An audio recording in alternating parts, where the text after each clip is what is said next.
नमस्कार। स्वागत है आपका जनरेशन जेड एजुकेशन पर। आज हम भारतीय संविधान की प्रस्तावना यानी प्रियम्बल पर एक गहरी नजर डालेंगे। हाँ, ये विषय न केवल दिलचस्प है बल्कि परीक्षाओं के लिए भी बहुत महत्वपूर्ण है। बिल्कुल। और इसे आसान बनाने के लिए हमारे पास कुछ स्लाइड्स हैं जो इस विषय को बहुत ही सरल और विजुअल तरीके से समझाएंगी। तो चलिए शुरू करते हैं। तो पहली स्लाइड पर चलते हैं। देखो, इस स्लाइड पर एक बहुत ही सुंदर 3D विजुअल है।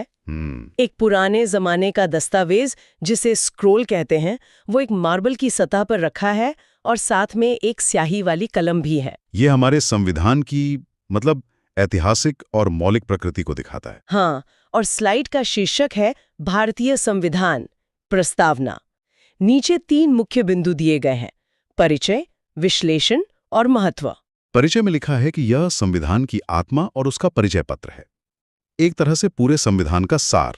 और विश्लेषण वाले हिस्से में बताया गया है कि हम हर शब्द का गहरा अर्थ और एग्जाम ओरिएंटेड विश्लेषण करेंगे, सोर्स से लेकर अमेंडमेंट तक। और सबसे जरूरी, महत्व वाले सेक्शन में साफ लिखा है कि इस टॉपिक से यूपीएससी और स्टेट पीएससी में सीधे प्रश्न पूछे जाते हैं। यहाँ मेरा एक सवाल है, अगर प्रस्तावना पूरे संविधान का सार है तो क्या इसकी कानूनी शक्ति भी उतनी ही है जितनी संविधान के दूसरे आर्टिकल्स की? ये एक बहुत अच्छा सवाल है और इसका जवाब हमें आगे की स्लाइड्स में मिलेगा। अच्छा। अभी के लिए छात्रों को ये याद रखना चाहिए कि इसका महत्व बहुत ज्यादा है, खासकर प्रतियोगी परीक्षाओं के लिए।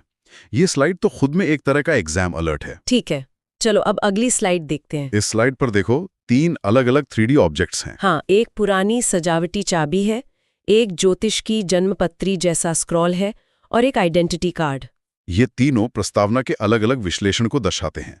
मतलब अलग-अलग विद्वानों ने इसे क्या-क्या कहा है। अच्छा, तो पहला है संविधान की कुंजी, ये गजेंद्र गढ़कर ने कहा था। हाँ, और दूसरा KM मुंशी ने इसे राजनीतिक जन्मपत्री कहा। और तीसरा NA पालकीवाला ने इसे संविधान का परिचय पत्र माना। और आखिर में ठाकुरदास भार्गव ने इसे संविधान की आत्मा कहा। ये सभी उपमाएं इसके महत्व को उजागर करती हैं। ये सब तो ठीक है, लेकिन इन सभी नामों का मतलब क्या है? जैसे कुंजी और जन्मपत्री में मौलिक अंतर क्या है? बहुत अच्छा सवाल। देखो, कुंजी का मतलब है कि ये संविधान के निर्माताओं के दिमाग को समझने की चाबी है। वहीं जनपत्री का अर्थ है कि ये हमारे देश के भविष्य के लक्ष्यों को दिखाता है, जैसे एक जनपत्री किसी व्यक्ति का भविष्य बताती है। अरे, यहाँ देखो, एक लाल एग्जाम अलर्ट बॉक्स है। हाँ, उसमें लिखा है कि अर्नेस्ट बार्कर ने प्रस्तावना को कीनोट कहा है। ओह, अच्छा, तो ये एक बहुत महत्वपूर्ण फैक्ट है जो सीधे एमसीक्यू में पूछा जा सकता है। बिल्कुल, इसे जरूर नोट कर लें। ठीक है, अब तीसरी स्लाइड की ओर बढ़ते हैं। वाह, इस स्लाइड का विजुअल बहुत शक्तिशाली है। हाँ, इसमें भारत का नक्शा दिखाया गया है जो लोगों की भीड़ से बना है। और बीच में संविधान की एक किताब रखी है जिससे शक्ति की किरणें निकलकर लोगों तक जा रही हैं।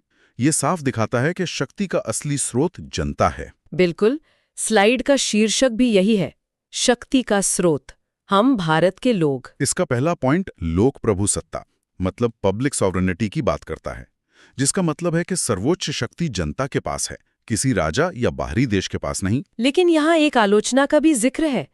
विस्काउंट ने संविधान सभा को सिर्फ हिंदुओं की सभा कहा था। हाँ, ये एक महत्वपूर्ण आलोचनात्मक दृष्टिकोण है जिसे हमें जानना चाहिए। मेरा एक संदेह है, अगर प्रस्तावना कहती है कि शक्ति हम भारत के लोगों से आती है, तो क्या इसका मतलब ये है कि संविधान लोगों द्वारा सीधे बनाया गया था, जबकि इसे तो संविधान सभा ने बनाया था? बहुत सही सवाल। इसका मतलब ये है कि संविधान सभा के सदस्य भारतीय लोगों के प्रतिनिधि थे। उन्होंने ये संविधान लोगों की ओर से बनाया और अपनाया। अच्छा, तो इसलिए अंतिम शक्ति जनता में ही निहित मानी जाती है? हाँ, और देखो, यहाँ फिर से एक एग्जाम अलर्ट है। क्या है इस बार? इसमें लिखा है कि ऑस्टिन ने संविधान सभा को एक सूक्ष्म दल या माइक्रो ग्रुप कहा था। अच्छा, ये भी एक आलोचना है और परीक्षा में पूछा जा सकता है कि ये कथन किसका है। सही। चलो, अब अगली स्लाइड पर चलते हैं। इस स्लाइड में 2 कॉन्सेप्ट्स को विजुअल्स के जरिए समझाया गया है। बाईं ओर संपूर्ण प्रभुत्व संपन्न के लिए एक मुकुट है जिसकी जंजीरें टूटी हुई हैं। ये आजादी को दर्शाता है। हाँ, और दाईं ओर समाजवादी के लिए एक तराजू है जिसके एक पल्ले में इंडस्ट्री है और दूसरे में कृषि, एक संतुलन का प्रतीक। ये बहुत स्पष्ट है।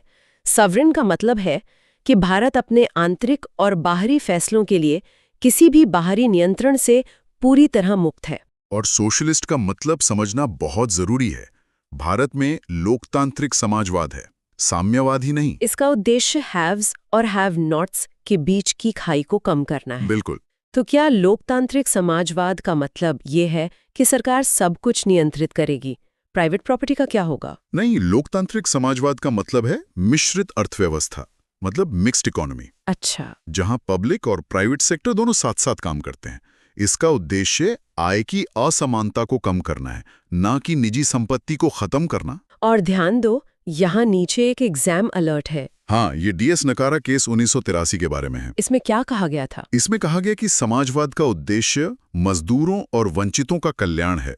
ये केस समाजवाद की भारतीय परिभाषा को समझने के लिए बहुत जरूरी है। ठीक है, अगली स्लाइड देखते हैं। इस स्लाइड के केंद्र में एक 3D स्तंभ है, जिसके चारों ओर अलग अलग धर्मों के प्रतीक हैं: ओम, क्रॉस, चांतारा और हंड।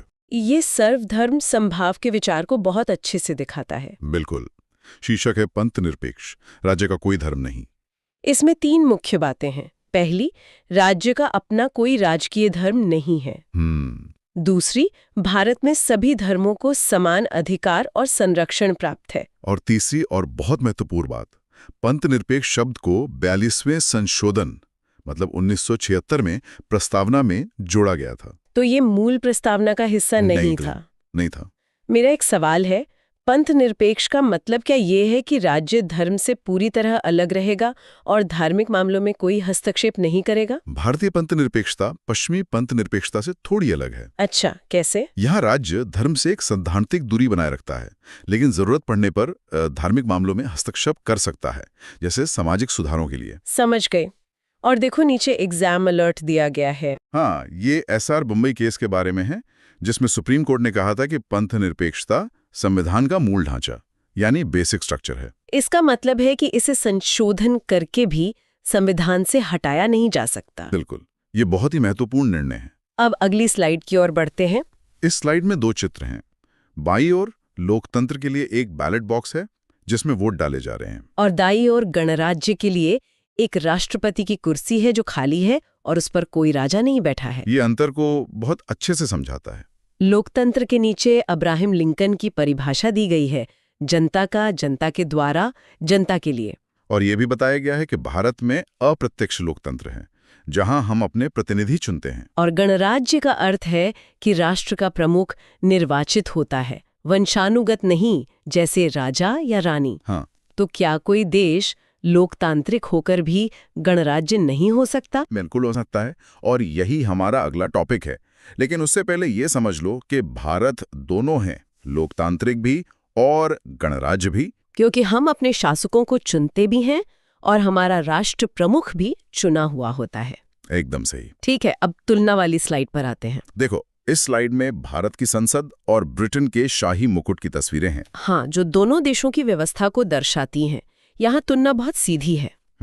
भारत के नीचे लिखा है लोकतंत्र हाँ और गणराज्य हाँ, क्योंकि हमारा प्रमुख निर्वाचित होता है। वहीं ब्रिटेन के नीचे लिखा है लोकतंत्र हाँ, लेकिन गणराज्य नहीं, क्योंकि वहाँ सम्राट या क्राउन का शासन है, जो वंशानुगत होता है। बिल्कुल, ये तुम्हारे पिछले सवाल का सीधा जवाब है। तो इसका मतलब है कि ब्रिटेन में प्रधानमंत्री तो चुने जाते हैं, लेकिन राष्ट्र का प्रमुख आज भी शाही परिवार का सदस्य होता है। एकदम सही। और इसीलिए ब्रिटेन एक लोकतंत्र तो है, पर गणराज्य नहीं है। और देखो, यहाँ एक बहुत ही सांप्रतिक एग्जाम अलर्ट है। हाँ, क्या कहता है ये? ब्रिटेन में चार्ल्स III 2022 वंशानुगत प्रमुख बने, उनका चुनाव नहीं हुआ। ओहो, तो ये एक करंट अफेयर्स से जुड़ा तथ्य भी हो गया। बिल्कुल, और ये दिखाता है कि राजशाही वहाँ आज भी कायम है। चलिए अब अगली स्लाइड पर चलते हैं। इस स्लाइड में न्याय का तराजू दिखाया गया है। लेकिन इसके 3 पलड़े हैं, जिन पर 3 तरह के न्याय के वजन रखे हैं: सामाजिक, आर्थिक और राजनीतिक। हाँ, ये दिखाता है कि प्रस्तावना में इन तीनों तरह के न्याय का वादा किया गया है और इन तीनों को समझाया भी गया है। सामाजिक न्याय मतलब धर्म, जाति, लिंग के आधार पर कोई भेदभाव नहीं। और आर्थिक न्याय का मतलब है आर्थिक आधार पर भेदभाव नहीं और अमीरी गरीबी की खाई को कम करना। और राजनीतिक न्याय का अर्थ है सभी नागरिकों को चुनाव लड़ने और वोट देने का समान अधिकार। बिल्कुल, और ये भी बताया गया है कि न्याय का ये आदर्श 1917 की रूसी क्रांति से प्रेरित है। मेरा एक सवाल है, प्रस्तावना में धार्मिक न्याय का जिक्र क्यों नहीं है, जबकि सामाजिक, आर्थिक और राजनीतिक न्याय का है? क्या बात है, तुमने तो सीधे एग्जाम अलर्ट वाला सवाल पूछ लिया। नीचे देखो, बॉक्स में यही लिखा है। अरे हाँ, इसमें लिखा है, प्रस्तावना में धार्मिक न्याय का उल्लेख नहीं है। यह प्रश्न अक्सर पूछा जाता है। बिल्कुल, क्योंकि धार्मिक स्वतंत्रता का अधिकार एक मौलिक अधिकार के रूप में अलग से दिया गया है और पंथनिरपेक्षता शब्द पहले से ही धार्मिक समानता सुनिश्चित करता है। अच्छा, इसलिए यहाँ न्याय के इन 3 आयामों पर ही फोकस किया गया है। सही। ठीक है, अगली स्लाइड स्वतंत्रता के बारे में है। इस स्लाइड का विजुअल बहुत ही रोचक है।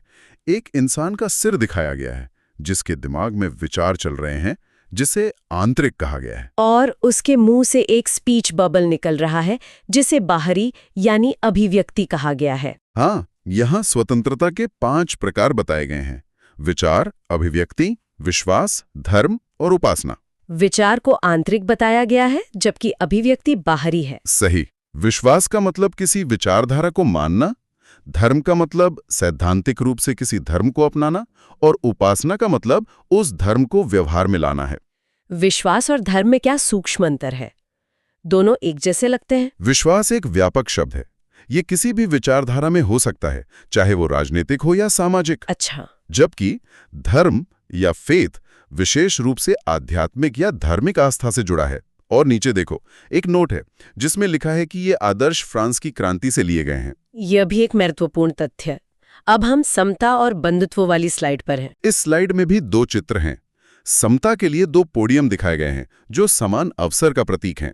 और बंधुत्व के लिए लोग एक दूसरे का हाथ पकड़कर एक घेरा बनाए हुए हैं जो एकता और भाईचारे को दर्शाता है। बिल्कुल। समता के तहत 2 प्रकार बताए गए हैं: प्रतिष्ठा और अवसर। प्रतिष्ठा का जिक्र आर्टिकल 15 में है और अवसर का आर्टिकल 16 में।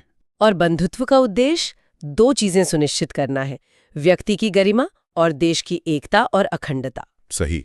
समता का मतलब क्या ये है कि हर किसी के साथ हर परिस्थिति में एक जैसा व्यवहार किया जाएगा, जैसे एक डॉक्टर और एक इंजीनियर को समान वेतन मिलना चाहिए? नहीं, और तुम्हारा यह सवाल सीधे स्लाइड के एग्जाम अलर्ट का जवाब देता है।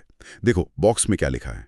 इसमें लिखा है, समान परिस्थिति होने पर ही समान व्यवहार किया जाएगा। यही समता का असली अर्थ है। बिल्कुल। इसका मतलब है equal should be treated equally. यह योग्यता या परिस्थिति के आधार पर वर्गीकरण की अनुमति देता है। यह एक बहुत महत्वपूर्ण अवधारणा है। ये स्लाइड बहुत महत्वपूर्ण लग रही है, कानूनी स्थिति के बारे में। हाँ, ये कानूनी स्थिति के बारे में है। यहाँ एक टाइमलाइन दिखाई गई है जिस पर एक जज का हथौड़ा है।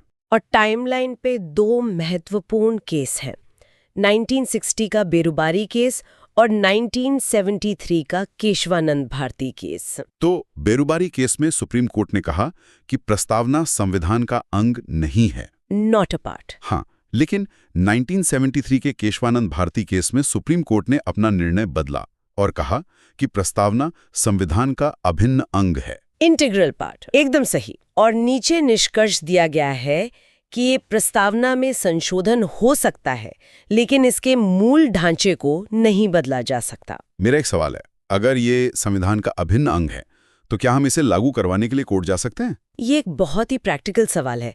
इसका जवाब दाईं ओर के नोट बॉक्स में है। अच्छा। इसमें साफ लिखा है कि प्रस्तावना नॉन जस्टिशिएबल है, मतलब गैर न्यायोचित। इसका मतलब है इसे लागू करवाने के लिए कोर्ट नहीं जा सकते। बिल्कुल।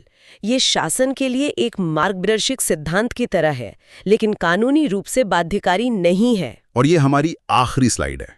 हाँ, इस स्लाइड में एक दस्तावेज पर कलम से सोशलिस्ट, सेक्युलर, इंटेग्रिटी शब्द लिखते हुए दिखाया गया है। ये 42वें संशोधन का प्रतीक है। सही। यहाँ 2 मुख्य बातें हैं।